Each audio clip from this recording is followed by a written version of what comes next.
সাইয়ারা মুভির ইতিবাচক বার্তা, হতাশা থেকে কিভাবে সৃষ্টির পথে ফিরে আসা যায়। এই মুভিটা 2025 সালে বিভিন্নভাবে আলোচনার বিষয় ছিল।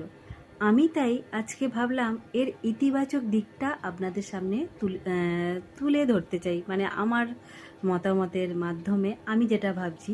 তো এখানে হতাশাগ্রস্ত ক্রিস যখন সঙ্গীতের পথ থেকে সরিয়েই যাচ্ছিলেন, তখন বাণী তার জীবনে এসে তার কবিতাগুলো থেকে অনুপ্রেরণা জাগিয়ে তাকে আবার নতুন করে সঙ্গীতের প্রতি উৎসাহ এবং সঙ্গীত চর্চা বা সুরের প্রতি তাকে আরও আগ্রহী করে তোলেন এবং এতে তার সাফল্যর দিকে তাকে নিয়ে যায়।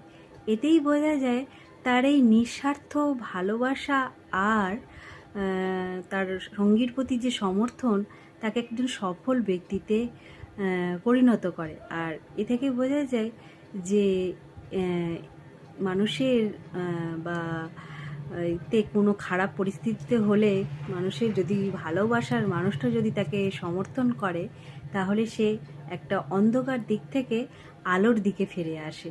তাই এই সিনেমাটার অনেক আলোচনার বিষয় ছিল।